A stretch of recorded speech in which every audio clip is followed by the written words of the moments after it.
Jungle podcast is raw, it's real, it has zero gimmicks, zero bullshit, and absolutely zero fucks to give. Welcome to the Iron Jungle. This is real, no bullshit, no holds barred, wide fucking open podcast. We've been at this far too long to be fucking around. This is the jungle, where anything goes, no holds barred. We're going to be talking about the real shit, how to succeed in a world where you have goals, but there's so much misinformation and bullshit trying to sell you something. This is the informative podcast, and there's no holds barred in the jungle. The question is, are you ready? Welcome to the jungle. Welcome to the jungle, baby. Welcome to the Iron Jungle. Let's go. What's going on, guys and girls? Cyber Monday, Cyber Sex Monday. It is the Vanilla Gorilla. Drew Peters over across the screen. Ryan Buckeye here for another great episode. We're talking marketing in consumer packaged goods, basically, or food in general, and how we buy into the. Listen, I come from the space, so I can call it. We buy into the bullshit. That's the space I came from.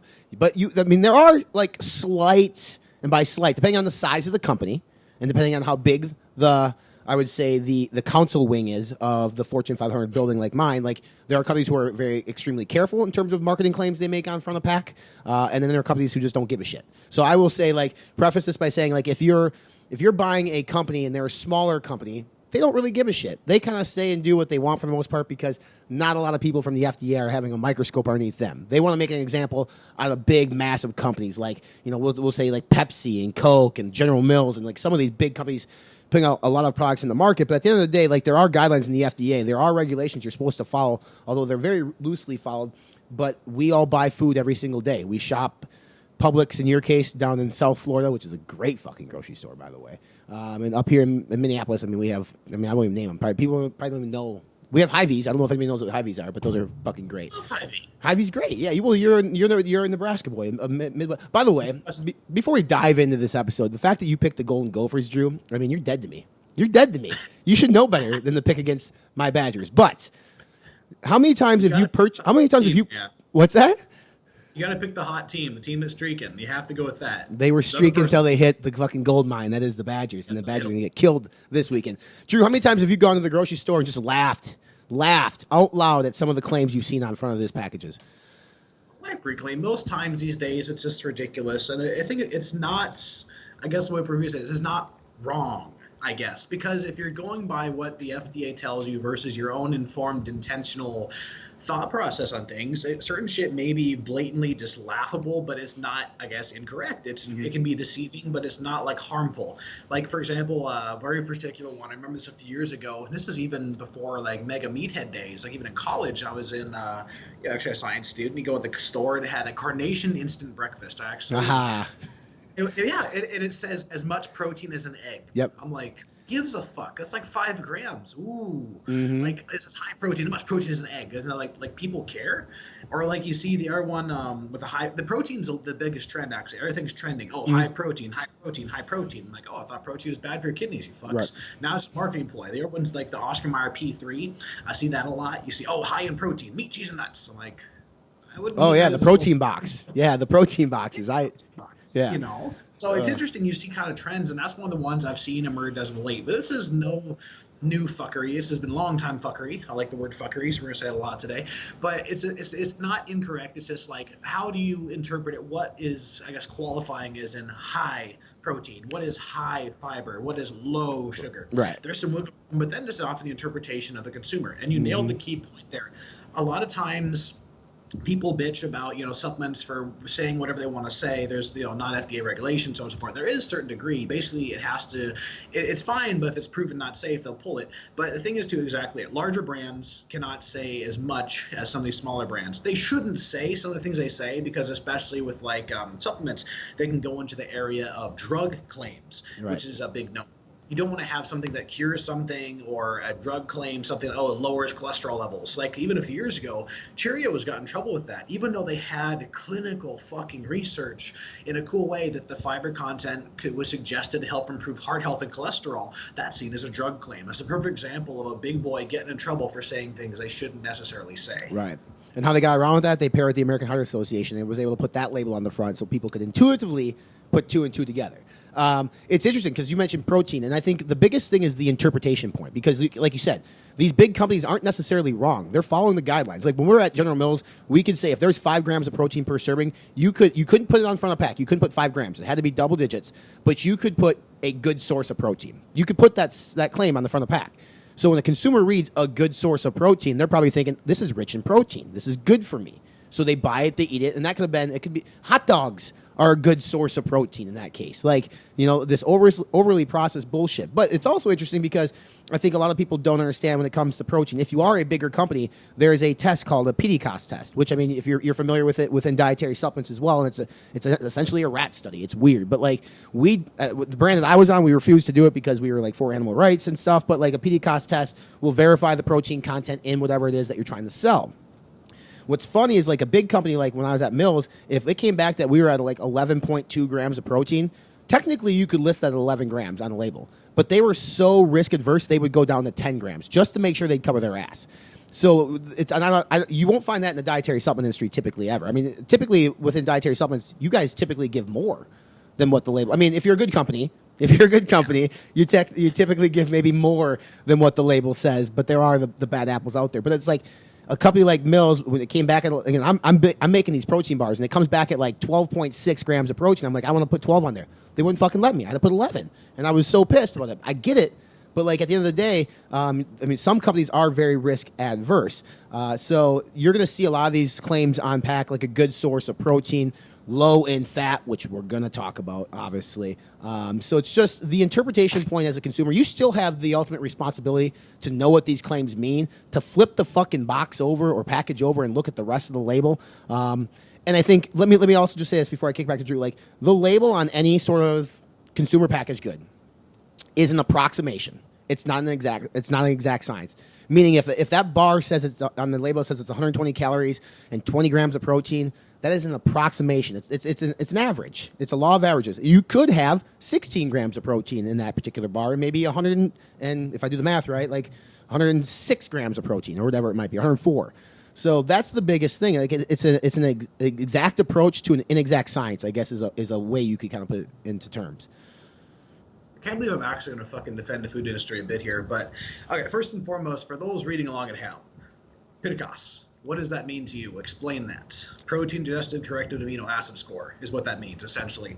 For those that aren't familiar with that, it's essentially the potency of a protein in terms of like how does it actually compare. Like having a PDCOS of less than 1 means less than optimal compared to other things that are 1.0. Ideally, you want to have a 1.0.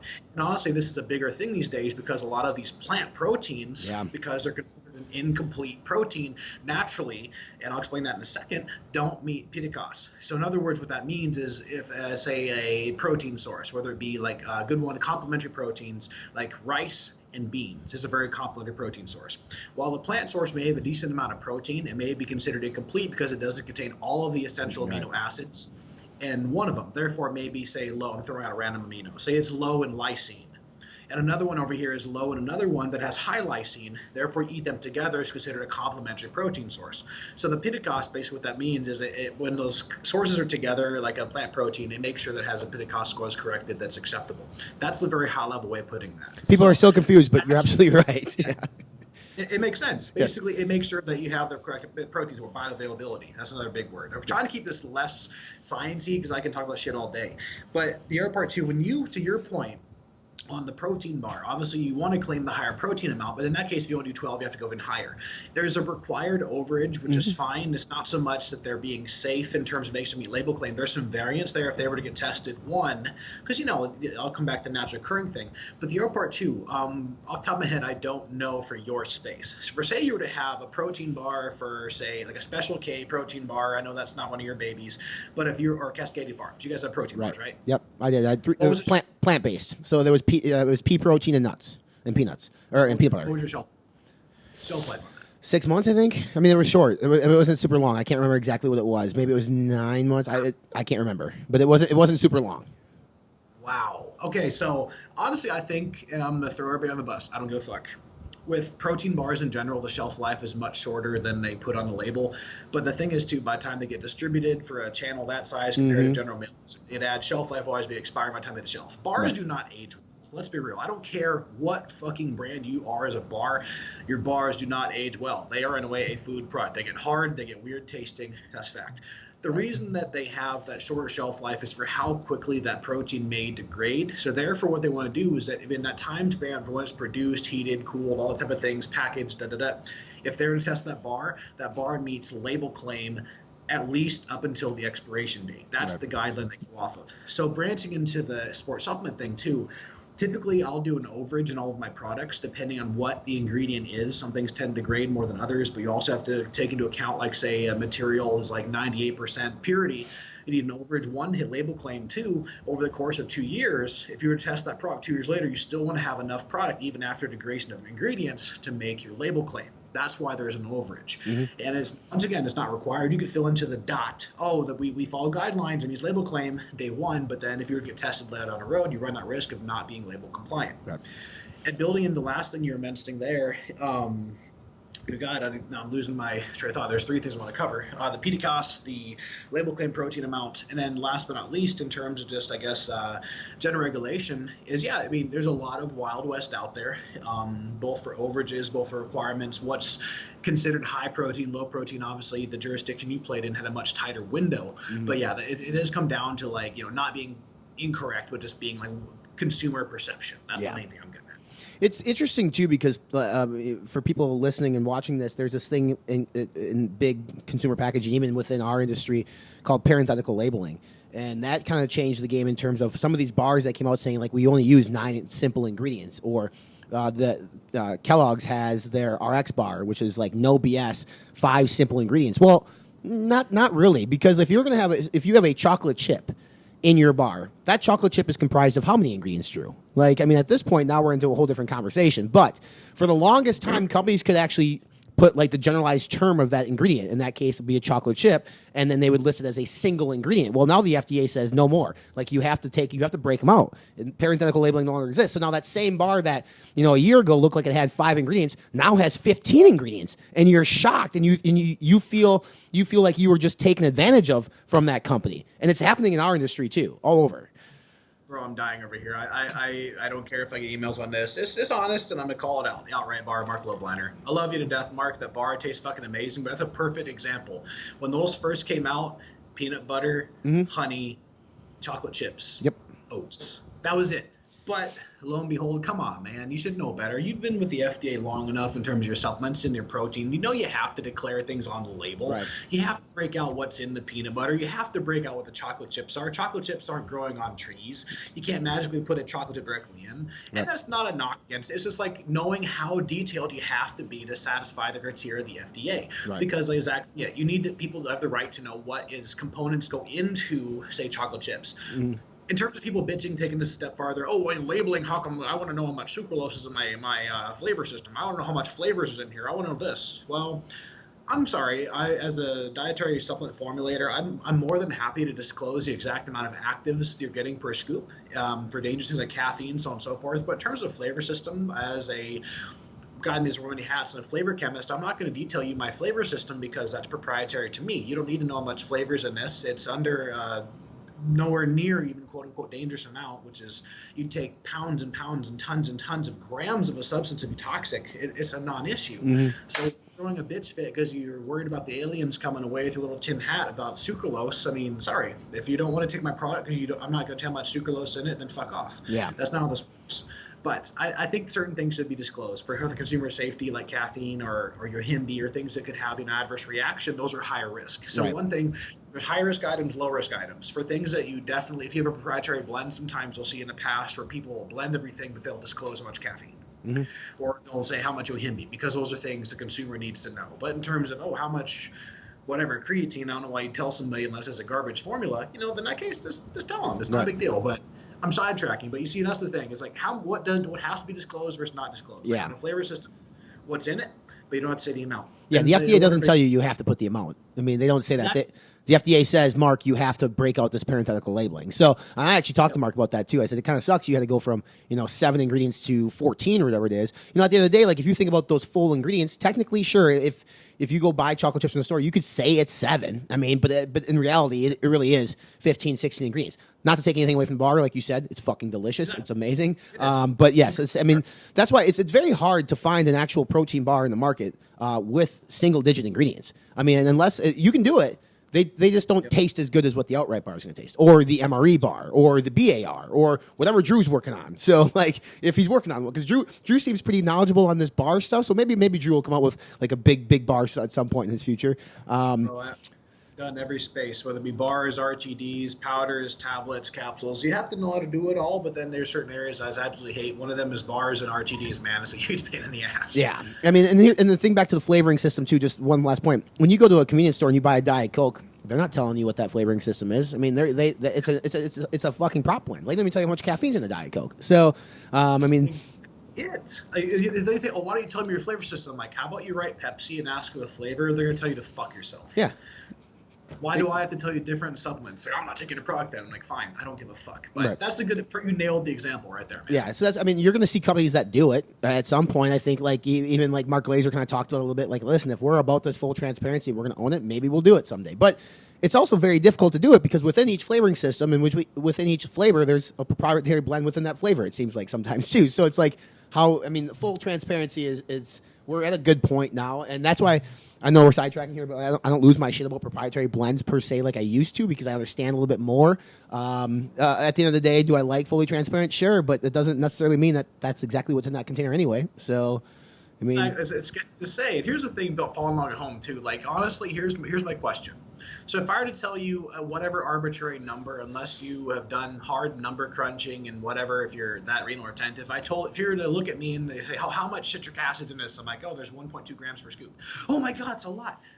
Is it? Like, I don't know. If I tell you there's 130 milligrams of sucralose per serving, what does that mean to you? Do you actually know what number you're looking for in your head that makes it okay? You just want to have it as a blanket to know how much is in it? Like, I don't understand the end game. That's the part too. And even then, sometimes, yes, you can condense things. I'll be honest. Full transparency, learning curve for you guys. When you do a flavor system, like say I have, for example, I'm a big fan of making things like blueberry lemonade. I did a lot of that at ProSups. I have a few things here at Dragon on my blueberry lemonade flavor. It's a great flavor for things that taste funky. It's got bitters, it's got acid, got sweetness.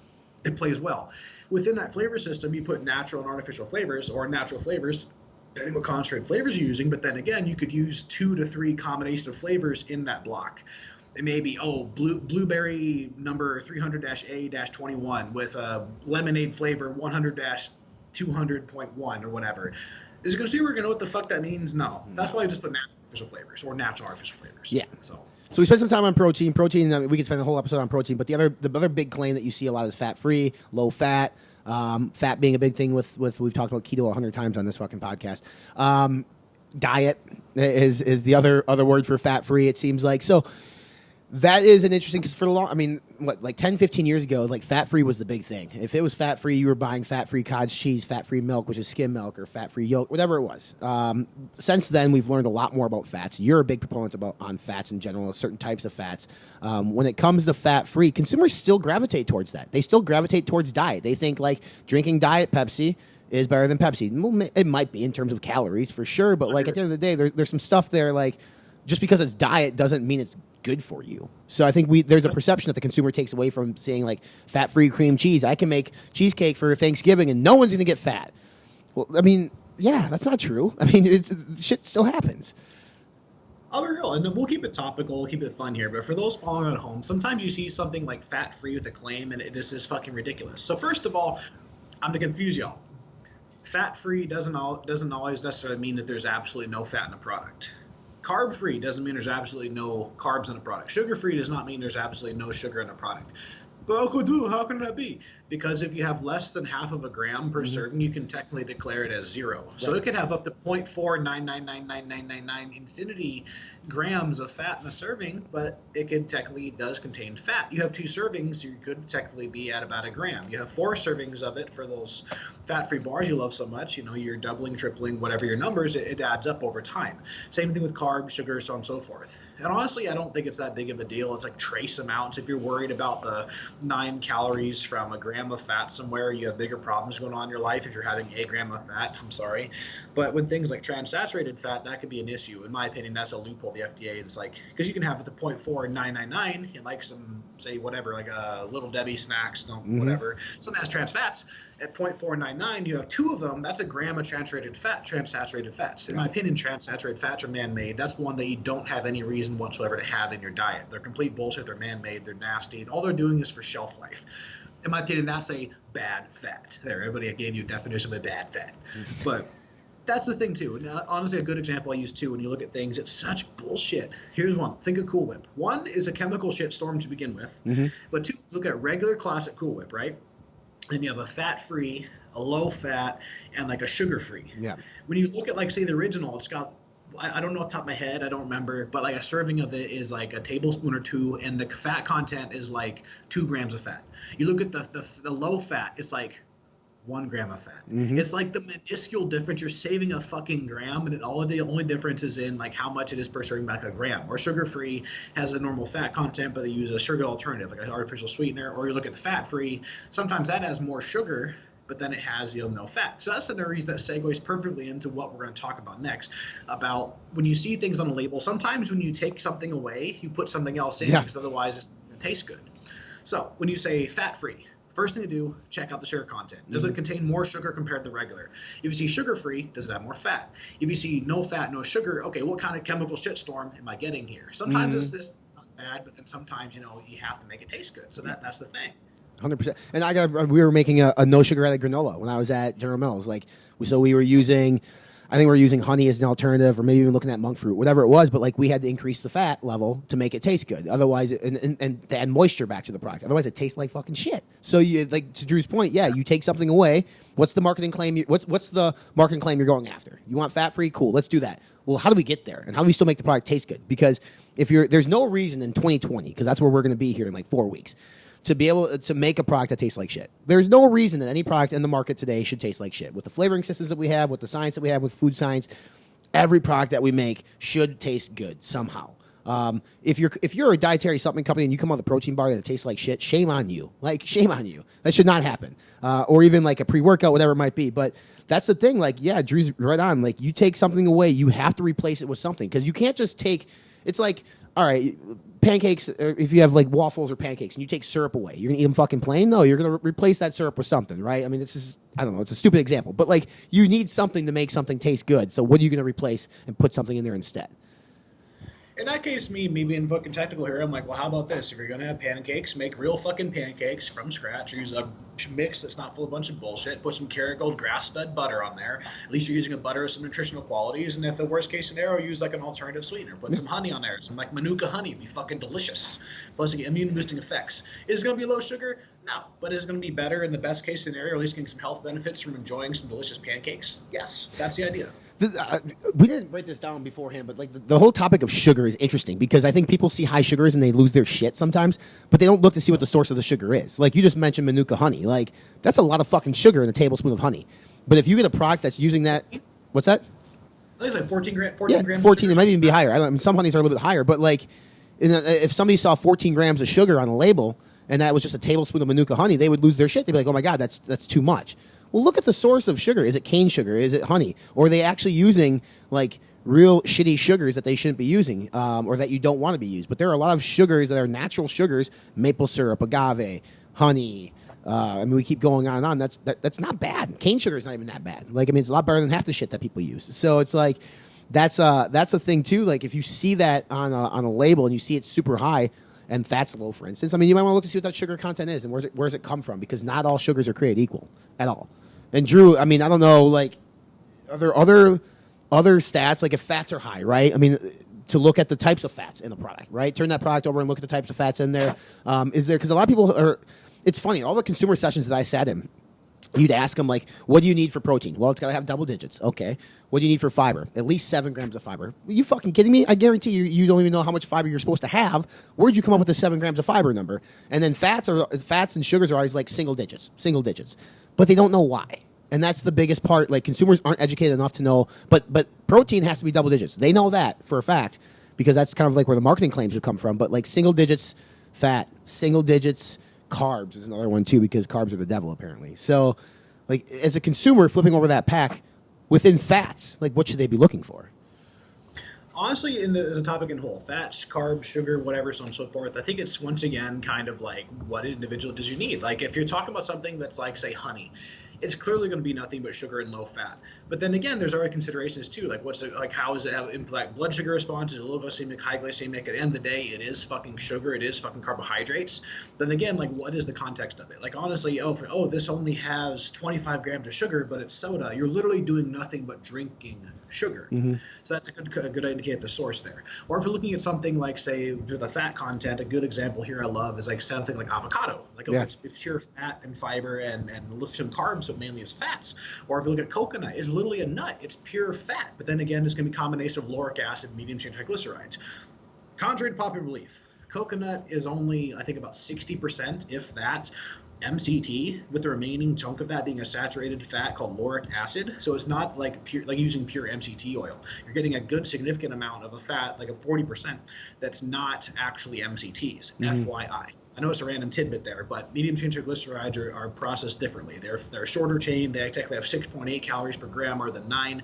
They're very hard to store. Their body rapidly burns them as energy. They almost act like carbohydrate, but I digress. So that's something too, when you look at the fat source, something, what kind of fats is it? That's to a point there. But then again, not everybody on the fly is going to know, oh, is this good fat or bad fat? Shit. You know, I think balance of everything. Like if, as a rule of thumb, if I'm looking at a protein bar, I'd like to have the sugars on the lower side, unless, once again, it's like things naturally occurring like honey.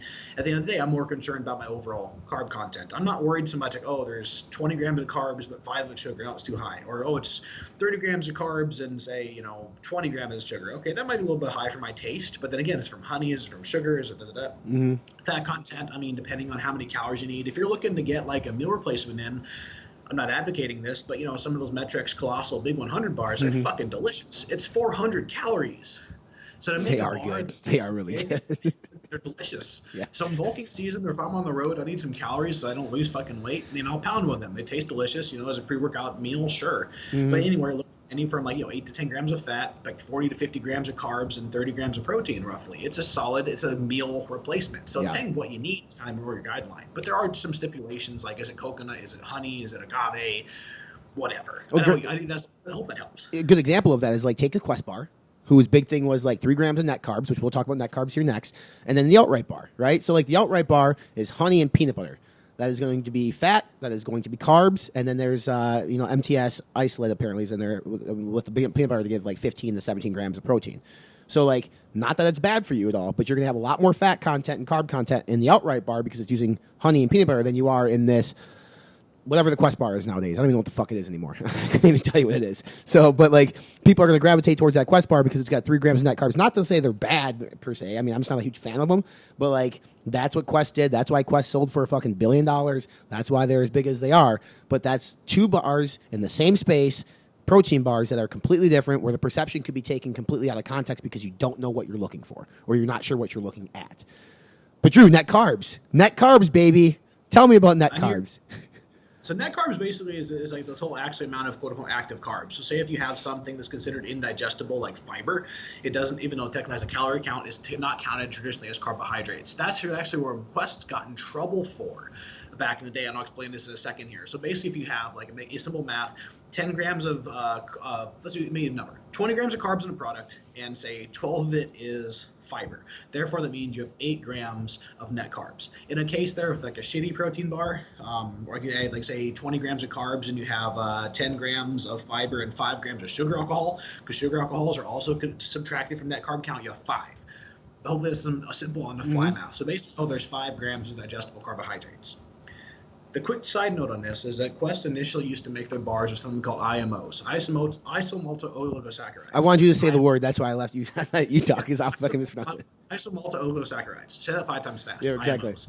Essentially, it's also called by the brand name Vita Fiber. It actually is a very inherently sweet and very nice textured syrup. It's very syrupy. It looks like honey. It's delicious. And it's a great flavor component as well as considered an indigestible fiber. This actually got in trouble because they found out this non-digestible fiber actually was digestible. Because interestingly, I I actually found the original patent packet on this a few years ago. It's actually a pretty fascinating read on the study they did, and I even fucking circled the issue they missed on it. Basically, they did a saliva test for if it was the carbohydrates were able to be broken down or by saliva, and they didn't have a reaction. And I think they did, I want to believe, a gut test as well when they broken down. But I think what they didn't test was, I think, in the intestine and the actual absorbable content. I don't remember which one they didn't do, but they did A and B, or they did A and C, but not the middle one. I'm going to circle back on this. I don't remember. But lo and behold, up to 85% of the actual carbohydrate content for the fiber was, in fact, digestible. So if you have 10 grams of carbs, you're turn out to have 8.5 grams of carbohydrates. And so therefore they weren't really meeting label claim that bar you had 5 grams of carbs might have had 15. It was inaccurate. That's kind of the backstory on that. I apologize not remembering that off the top of my head, but fuck, man, there's a lot of moving pieces there. Yeah, well, I mean, you'll see more and more food companies are starting to kind of get in trouble with certain different things too. I think G Butter just got called out for something recently in the last 2 weeks. I don't know the full story, but I know that came out. There was you and I kind of laughed about this too. That peanut butter that was coming out from Project AD over there, Analog Designs, which had like no digestible fat, and I don't know if there's no digestible carbohydrates too, and they got called out, and then they retracted it, and I think it's back out in the market now. I have no idea. What's out? And the thing is, it's fucking delicious, but you're like, how can this possibly taste that good for being true to label? So I think it's still labeled like that. It's still marketed like that. And once again, however the enzymes or whatever they're still claiming, I haven't gotten a straight answer from Joe. Joe's an awesome dude. He has a great product line. It's just this one's a little far out there in terms of being believable. But then again, it's like at the end of the day, I take no sides here. You have a pissing match between a guy that was mislabeling his protein bars and somebody that's making a non-digestible fat protein butter. It's like the pot calling the kettle black because you both have some issues in your labeling. Let's put it that way. But it is what it is, man. And I hope to God, it is. Would I risk taking it in the contest prep after giving my calories? No, I don't trust it. But if I'm in an off season, I'm like, hey, I'm gonna have this peanut butter as a snack. Sure, I don't give a fuck, Yeah. YOLO. I guess the moral of this whole episode is take everything with a grain of salt. If you're skeptical, look into it. Don't just believe everything you read. But at the end of the day, the biggest thing is the responsibility falls on you as the consumer to turn that package around. Or, I wanted to bring up farm fresh versus when it comes to salmon, farm salmon versus natural Atlantic salmon. What? So one of the best fucking things I've seen, I don't know if it's best or worst or most appalling, so you'll see things that are true, and then it's a whole episode cage-free hens, meaning they just aren't in a cage. It can be stuffed in a room with no access, or free range, means it can go outside, or grass-fed, grain-fed, whatever for chickens. Then you have things like fish. You have, farm-raised and wild-caught. You have buffalo or beef is grass-fed, so on and so forth, or in fed grains. The biggest what the fuck thing I've seen in the last year, and it's amazing to me because I can't believe they actually put this. A certain company in Florida released an Omega 369 product and said it has it has a free range fish in it. Yeah. Free range fish. Now picture this. What does free range fish mean? Does that mean that I'm picturing salmon with legs like buffalo on a prairie right now. Yeah. But I'm like, how the fuck do you get free range fish? You mean wild caught? Because how do you have a free range fish? Unless it's a wildly raised, in a tank, but has access to go to the ocean. I don't know how the hell you'd have a free range fish. That doesn't make any sense to me. Yeah, I don't know. That shows the fuckery that we have in this industry. A lot of fuckery in this industry, the big industry. So just some things to think about next time you go to the supermarket, grocery store, whatever the fuck you call it, to check things out. If you guys have any questions on anything you see too, obviously post a picture of it over at Facebook. You can follow us there. Iron Jungle Podcast will definitely, we like to see some of this shit. Some of the stuff is just remarkable to us. And it's more remarkable, and I shouldn't fault them, but it's more remarkable to me that people buy into some of this shit. That they think, your point before, as much protein as an egg, and they just assume, hey, this is a good alternative to an egg. Okay. Think about it, people. Think about it. So follow us on all our social media channels. We are over at Facebook. You can stream this on iTunes, Spotify, watch via YouTube. He's at Vanilla Gorilla Drew on Instagram. You can check us out at Fitness Informant. Love to hear some more topics, but until next week, it's the big man himself. You look good today, Drew. You're looking sharp after the long weekend. So always cleaned up nicely like a young man. It's his haircut, man. That's the secret. Every 2 weeks, get that shit done. I ain't got the budget for that. Until next time, y'all. Thanks for tuning in.